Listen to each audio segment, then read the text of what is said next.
Okay, in this video I'm going to take a look at the family home or shared home from a conveyancing perspective, from the perspective of buying or selling property. And the family home has a fair degree, or in fact a huge degree of protection in Irish law. So that's what we're going to have a look at in this video. Family Home Protection Act 1976 is the first port of call when it comes to legislation.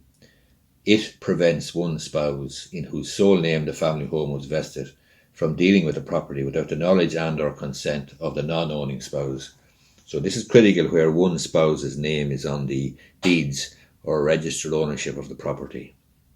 Family Home Protection Act 76 was brought in to protect generally wives from their husbands going apeshit, quite frankly, with drink and so on and so forth, or doing stupid things with family homes. The Family Home Protection Act 76 then does not confer an interest, this is important, does not confer an interest in the property on the non-owning spouse. It protects that spouse's right to reside in the family home. It does this by declaring void any conveyance by the owning spouse where the consent of the non-owning spouse has not been obtained. Clearly, if there's an owning spouse and a non-owning spouse, the critical thing is that the non-owning spouse, his or her consent, written consent, is obtained in advance. So the prior written consent of any non-owning spouse must be obtained prior to any conveyance of the family home since 1976. There's a 6-year time limit then within which proceedings must be taken by the non-owning spouse to have a conveyance declared void.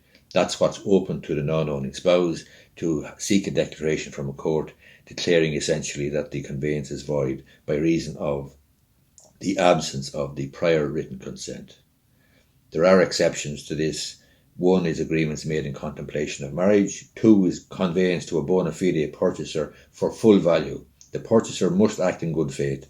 This means that the purchaser must make proper and reasonable inquiries and inspections to ascertain what is the position in relation to the family home and the ownership of it. A third exception is a conveyance of an interest by a person or body other than a spouse, for example, a mortgagee, bank or a lender. And the fourth exception is where a court orders the sale of the home in judicial separation. So the court has fair degree of, I think that should also say in a judicial separation or divorce, a court has a very wide range of powers in relation to dealing with property and making property adjustment orders in family law proceedings for judicial separation or for divorce. The Civil Partnership and Certain Rights and Obligations of Cohabitants Act 2010 is relevant in this area because this act creates two legal relationships, one a civil partnership and two qualified cohabitants. Protections for civil partners are set out in section 28 of the Civil Partnership and Certain Rights and Obligations of Cohabitants Act 2010. There's two exceptions in relation to civil partnership protection. One is a conveyance made pursuant to an enforceable agreement between the civil partners. In other words, the relationship could break down, they come to an agreement and there's an enforceable agreement made between them, both of them have legal advice, then a conveyance in that situation is one of the exceptions to the protection. And the other is a conveyance made to a purchaser for full value. The purchaser, however, must have made the inquiries, reasonable inquiries, to ascertain what is the position in relation to the property if they know that it was either a family home or a civil partnership home. Family home is defined then in section 2 of the Family Home Protection Act 76 as a dwelling in which a married couple ordinarily resides. It also includes the former residence of a couple who are separated, as well as the current home of a married couple. This is vitally important from the perspective of conveyancing.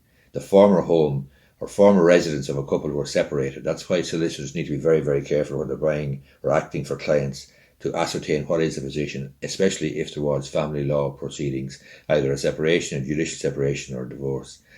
And it's a dwelling in which a spouse is residing, having been forced to leave the family home by the other spouse. In other words, one spouse may be forced to leave a family home by reason of the other spouse's behaviour and activity. Then the dwelling in which that spouse is residing is also considered to be a family home. The shared home then is a dwelling in which the civil partners ordinarily reside, and in relation to a civil partner whose protection is in issue, the dwelling in which that civil partner ordinarily resides, or if he or she has left the other civil partner in which he or she ordinarily resided before leaving. So this is protection there for civil partners. And it's a shared home rather than a family home, because obviously they may be civil partners but not necessarily married. Prior written consent, where the property is being sold, is jointly owned by a married couple, no spousal consent is required to conveyance. So both spouses are on the title of the property, that's fine, no prior written consent is required. Spousal consent must be prior to the purported conveyance and be in writing in circumstances where a non-owning spouse is obliged or required to give consent. The need for spousal consent can be dispensed with by a court in certain circumstances. So there's various acts there: Family Home Protection Act, Judicial Separation Act, Family Law Divorce Act, and so on, grant courts significant powers to deal with the family home, which it does by way of a property adjustment order. And it could also obviously order a sale of a family home. Qualified cohabitants then are recognised pursuant to the Civil Partnership and Certain Rights and Obligations of Cohabitants Act 2010. Section 172 of the Act defines cohabitants, qualified cohabitants and a dependent child. Any qualified cohabitant can apply to a court for any or all of the following remedies: a property adjustment order, compensatory maintenance order, and some other orders there which are not visible on the screen. Let me see, can we get that? Yes, a pension adjustment order. So these are similar orders to situations of spousal breakdown, family law breakdown, divorces in or judicial separations for married couples. But qualified cohabitants also now have protections, certain protections, depending on how what the relationship, how long it went on, and the degree of intimacy, and so on and so forth. But they can seek orders from a court. Qualified cohabitants can. Cohabitants then and deeds of waiver or confirmation. Where a cohabitant has equity in property but is not on the title, or if there's any doubt as to whether he or she has equity, the family law declaration should reflect this, and he or she should execute a deed of confirmation in favour of the purchaser or lender. He should also be independently advised by a solicitor. You'll note there that he should execute a deed of confirmation in favour of the purchaser or lender. A deed of waiver is not sufficient according to the Law Society of Ireland. So a deed of waiver does not cut the mustard. A deed of confirmation is required. My name is Terry Gorry. I'm a solicitor in Enfield and County Meath. I hope you find this video useful. It is to do with family law and rather the family home in conveyances.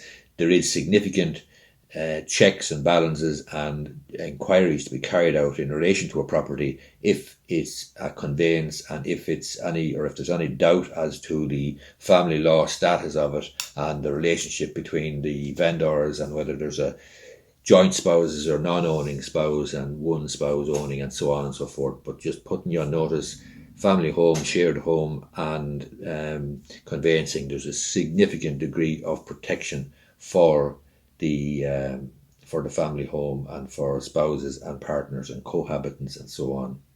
Hope you find this video useful. If you do, you might give it the old thumbs up down below. Thanks.